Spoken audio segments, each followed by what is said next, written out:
where do you see, and you mentioned pivoting immediately, regardless of what the outcome is in the election in November 2020, where do you see what do you see the first steps being? Do you see keeping the satellite offices for Bernie, keeping those open and doing similar kinds of things, except not working on an election anymore? What do you think? I mean, that's an excellent question. I mean, right now, the idea of a new party is still somewhat in the abstract. It's going to kind of become more and more concrete in people's minds as this election season plays out, the different twists and turns and the different scenarios that could play out. As they do, we'll get closer to kind of starting to concretize this idea. But for the sake of this discussion, I mean, to begin with, to set a date, a time, and a location for a conference, the purpose of which is to get these different components, these different organizations, and these different people and parties in the room to say, if we want to win, whether Sanders wins or loses, if we still want to fight for and win his platform, reforms that we desperately need, that the working class desperately needs, the best way to do that is to form a mass working class party. That's when we can fight with a full might as a class, right? And you've seen moments in history when we've won big reforms. We alluded to it earlier, right? And I think part of the kind of the illusion about wanting to transform the Democratic Party is based in I do believe a misunderstanding and a misreading of history and of the New Deal. The New Deal wasn't a bunch of Democrats sitting around puffing on cigars going, hey, what kind of giveaways can we give to the working class? It's been a rough go for them. Let's give them Social Security. Let's give them a works program. Let's build a dam or two. It was a coalition. I've gone over this. Richard Wolff has said on the show. I've said on the show, it was a coalition of socialists, communists, and the unions. Absolutely. It's an emergency. After a year and a half elected with a low voter turnout, French President Emmanuel Macron's policies dismantled many public structures, turning them over to private corporations, therefore creating more profits for the rich and less benefits for everyone else. On November 17, 2018, a call to peacefully protest was made, and to the surprise of the protesters themselves, tens of thousands of people went to the Paris streets to protest the hike in the diesel tax, which was the trigger event, the straw that broke the camel's back, so to speak. It is really a protest against the growing wealth inequality that had been developing over time. Since November, there have been hundreds of marches and protests in cities and towns organized on the weekends all around the country, and the Yellow Vest movement itself has expanded across Europe and even into Australia, Canada, Taiwan, and now the United States. There could be much more that we just don't even know about yet. In late January, the National Assembly of France, supported by the Senate there, passed the bill called the Anti-Breaker. As activist Roman Light said to a crowd in the city of Pau in the south of France, quote, to criminalize the right to demonstrate or at least to dissuade us by threatening us. He also said, this is an extremely serious infringement of one of our most cherished constitutional rights, which is our freedom to act. This decision is a historical moment because of its gravity when the representatives of the people try to stop the people to speak or to act. These same representatives instantly lose their legitimacy. By attacking the source of their power, us, they are weakening theirs. The representative is the one who is present in the place of the other, so he has no vocation to tell us what to do or what to think. He is the messenger of the people and the guarantor of the trust of the people.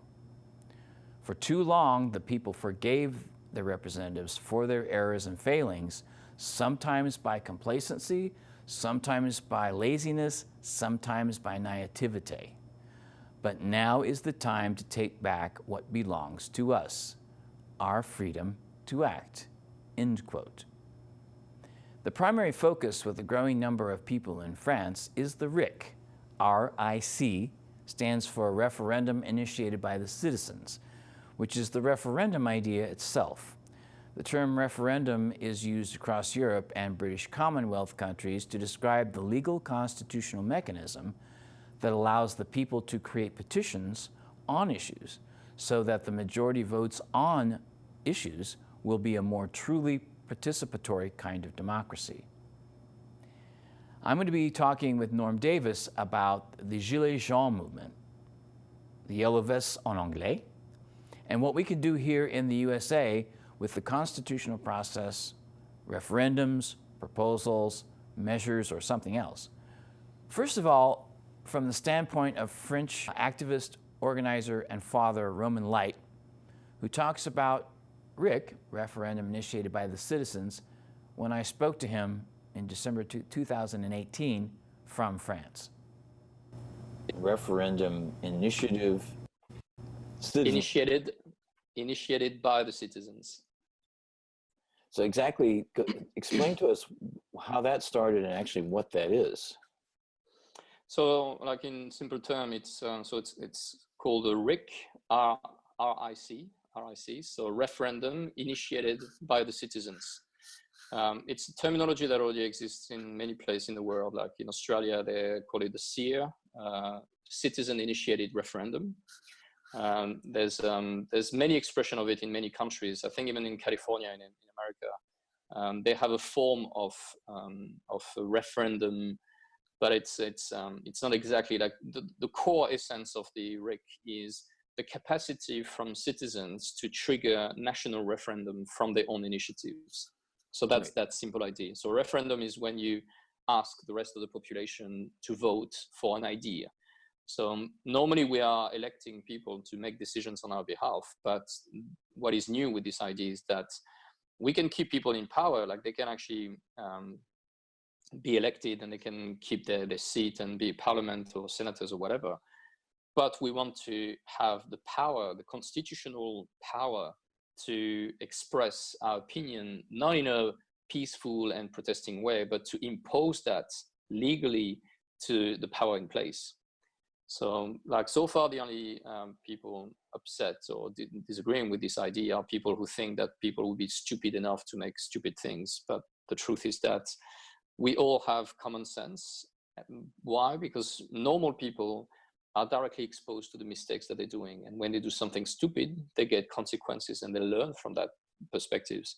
But when we're starting to study how the elite is operating, like the elites are doing really stupid things, but they don't learn about it because they have nothing to lose, because it's always the population which is paying for them. And this is actually defining a psychotic behavior. Like a psychopath is someone that basically is doing the same mistake over and over and over and over again and never learn from it because they never really get to face the consequences of its action. And this is what is creating that sensation of impunity that this elite is getting through, and never really learn anything because they never face the consequences of that. Like the only thing that they're facing is, oh, we're not going to be reelected. Like after years and years and years, and now they're getting into a point where whoever is not reelected, they're going to find ways to recycle them into whatever businesses in the private and in the public. So those people are really starting to create that kind of caste that is controlling the whole system. And we haven't yet realized that the only reason why those people are proliferating is only because we are powerless. We cannot stop them legally. Like, and that's such a simple statement to realize. Like the whole idea of the RIC is realizing that we have been programmed to be powerless constitutionally. The fact that in the constitution, we, the people, doesn't have a legal tool to stop the people in power, to control them if we want to, is the reason why no matter what we're going to do in the street, no matter how the Occupy, for example, movement were programmed to fail, is that they didn't make this analysis that if you're not changing the constitution and give the people the rights, the legal right to trigger a national referendum, then you will be condemned to be controlled by the people who just going to tell you what you have to do and what is good for you.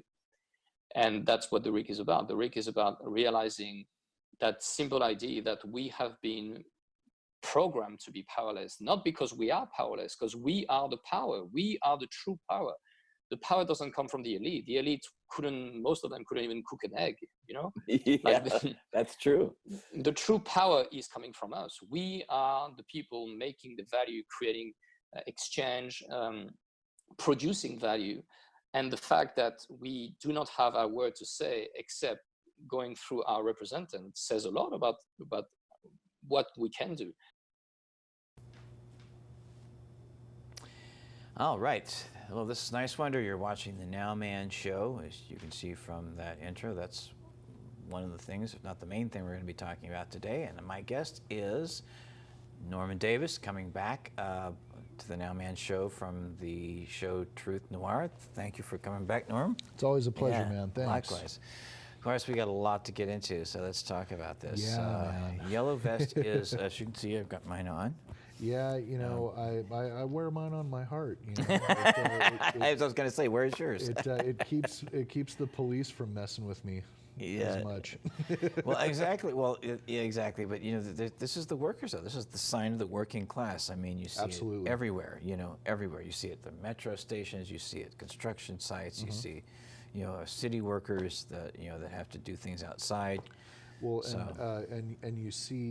And you see homeless people that have nothing more than a bicycle to their name, and maybe what they can carry on their back, wearing these because they want to be seen in the streets so that cars don't hit them. Like This is a fairly universal thing, from the bottom up to the higher end working class people. I mean, it's a powerful statement when people take this up to protest their government instead of just wearing it to perform their job or whatever practical things they're trying to do in their life. Exactly, and 99% plus of the people are peaceful, and they're just marching. So, of course, that kind of stuff's kind of boring to watch on TV. Right. But some, I mean, if you look at the right outlets online or whatever, you will see the behind the scenes, what's really going on, where the majority of the people actually are, just marching peacefully and to make a statement with all these thousands of yellow vests, Yeah. And it's all across the country. So one of the things I liked about connecting with Roman Light was he points out the emphasis of the referendum, and he said one of the things that he does when he goes out and marches is that if you write RIC on the back of the vest. You see it? See it? Okay. You write RIC on the back of the vest, then that's the people that you want to look for. Okay. You know what I mean? Because they're not just there because of a specific issue, whatever that might be, which is all important. It's just that if you want to talk to somebody who understands that we don't have the power, and if you want to change all these issues, you got to have the power. So we need something that is already in the Constitution to use, right, to let our representatives know that we truly want to have participatory democracy, which means if we feel strongly about a particular issue, we want to have a referendum and vote on it. Sure. You know what I mean? So it isn't just saying, that I'm, pro-immigration or anti-immigration, or it isn't about any of these issues yet. Overall, we should be able to propose an idea and have it voted on within the year, or something, or less. I mean, in Switzerland it's less than that.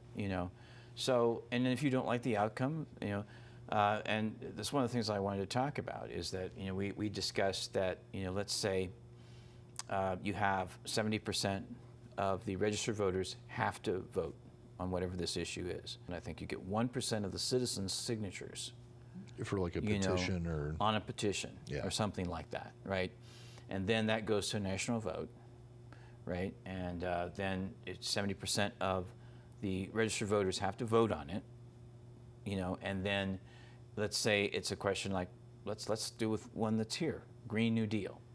Do you want the Green New Deal, right? And you can look at the legislation right online right now, recently proposed by Alexandria Ocasio-Cortez and her co-signers. You can look at that right now. Ocasio-Cortez, I think,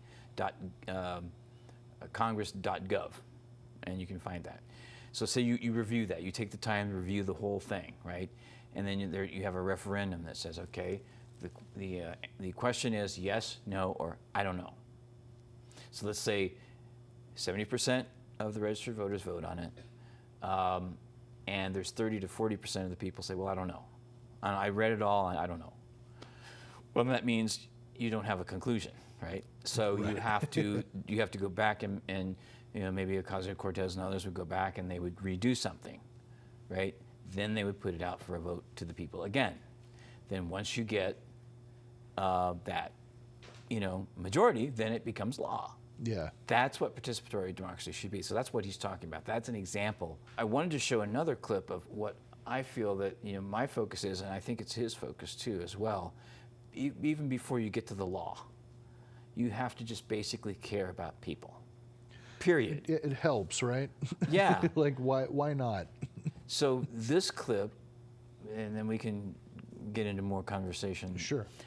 Is really basically about compassion. This is Roman Light and I talking about compassion. I concur with you on the right-left thing. It's so much more fundamental than that.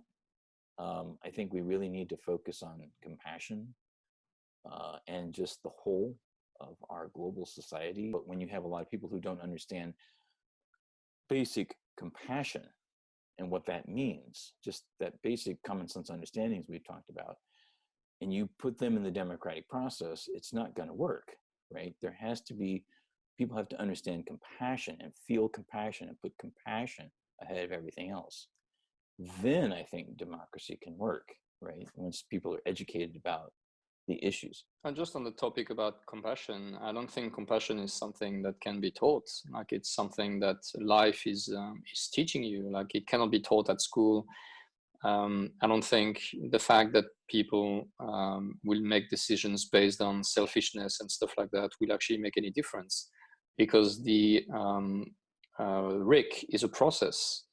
It is the same process that we all been through when we had to leave the house and stop believing that the parents which are there to take care of us have all the answers about what is good for us. Like, we had to make that decision ourselves, leave that place that we call home, because like those parents were doing this for our own good. They were there to educate us and give us what we need to hear and what we need to do. But until we make that decision to get that power back and make that decision on our own behalf, then those people will not give it back to us. So it's time for us to rise as an adult and becoming politically powerful and becoming capable of making our own decisions and learn from the mistakes we're going to make, because we're not all wise and we are all making mistakes every day. And it's the only process that nature put in place to teach us how to grow.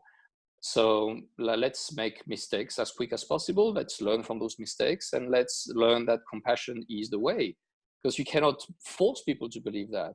They will have to learn from themselves. Like all the people who tell me, like, why are you not using your guns and shoot the cops who are beating you up? And like, you know what? Because those people are parents like us. They're moms and dads, and they have their own problem, and they have their own issue, and they have their family to feed, and they have their stress, and they have their things to do. So they are not the problem. Like the problem is the fact that we are all powerless. It's not the military, it's not the economy, it's not the climate, it's not the rich, it's not the poor, it's not the left, the right, or whatever, the religion. It's the fact that we are all powerless. And until people will get that power back, and I'm saying back, like we never had that power, but until the people will get this power, they will remain divided, weak, and inefficient. So the whole idea is not about being perfect and wise straight away. The whole idea is to be willing to grow and come from that teenage space into this adult space and learn, because life is all about that. It's all about making experience, learning, and readjusting. All right. So basically bringing it down to the most fundamental thing, and that is, caring about each other, right? Because it started on the wealth inequality thing, which people began to see more and more clearly. But there's all these other issues too, that are important. But we can change all these things and have real participatory democracy with, a referendum or with, something of that equivalent. Yeah. So, because, everybody in France is required to have a yellow vest in their car. So it was really easy to say, just go to your car, get your yellow vest, and we'll see you on the Champs-Elysees or whatever, Yeah, we'll see you on the streets. Yeah.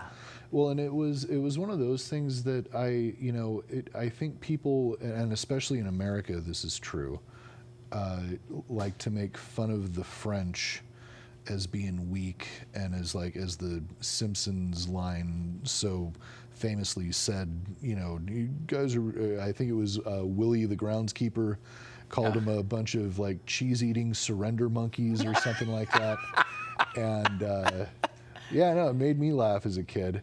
But it wasn't until you start kind of becoming aware of things, and outside of your history book in school that mentions that the French helped us win the Revolutionary War, it into modern times, like the French Revolution happened, and since then they have taken to the streets every time something has happened that they don't agree with in their government, and they've shut down the government, and they've had labor strikes, and they have now recently been and by their own choice, right, have been a fairly disarmed people for quite a while now, and have still found a way to give their government a hard time by mobilizing in the streets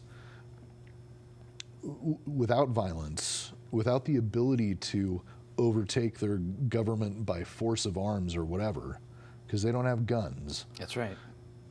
Just by being out there in the streets protesting and shutting down their government.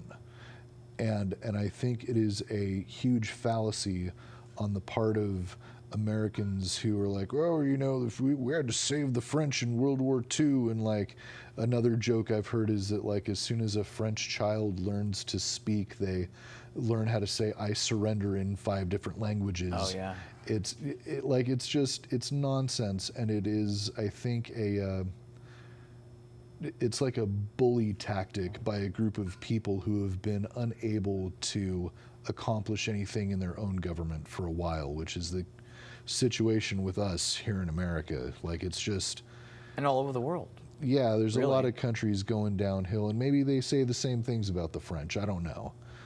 But I've come to respect them quite a bit for their resolve and it's not just recently, it's in the recent decades that I've been paying attention, that it's like, no, you guys are out in the streets throwing batteries at your public officials and making your presence known that you're not happy with this. And they do things like demanding change. They have these garbage machines or whatever they are that shot out cow dung, and they yeah. Have you seen that? Oh, so good. There's that's the French, right? They want to make a message, but that's their what's been understood, is that peaceful protest. You can be creative with it, right? And so, yeah, it's pretty creative. It's pretty creative. I have to, say that's very interesting. You also go back to Moliere. I think they get the sense of humor from him, right? Apparently, but what's going on now with the yellow vest is that most of the violence is being committed by the police, or the gendarme, as they say in French. Yeah, the agents provocateurs. And of course, in the interview, if you watch the whole thing, you'll see, we go into detail about, how it began and the illusions that are created by the mainstream media as to what's going on. Yeah. And that kind of thing. And we still may not have received everything yet, all the information of what's really going on. But with, thanks to, social media, we see a lot more, right. You know what I mean, than what we used to. So in modern times, we are, I think we're in a revolutionary era. I think when I first walked into City Hall of Occupy LA, in early October of 2011. That was I still flash back to that moment when I had this feeling. I'm looking around all these tents. This is the beginning of a revolutionary era. That was the first thought that came to my mind, and I didn't think I was going to be seeing this in my lifetime. And now here we are in 2018, 2019, and we're seeing it go further. So, absolutely.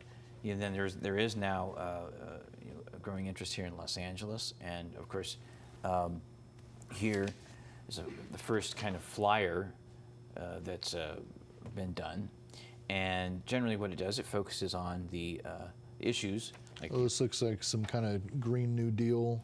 Yeah, Green New Deal is a part of it. Housing is a human right, public banking, health care for all, power to public schools, immigration reform, prison and criminal justice reform.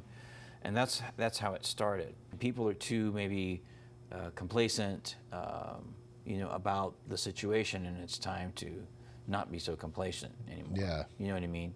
When you get people together that are doing a thing, and they're faced with a decision of like, okay, we all live locally, we all do this thing together, maybe we need to up our yield of production on whatever it is.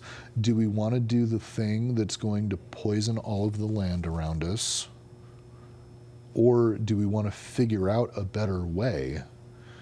Well, then you're going to invent something that will help you increase your yield for more people, and then also not be toxic. That's right. Maybe, and if you had... That'd be a good idea, don't you think? Yeah, and if you had a lot of people in a lot of different areas, you could share those ideas, and it's just good ideas. Exactly. Instead of like, well, can I make money on this? Well, no, then you don't get to have it.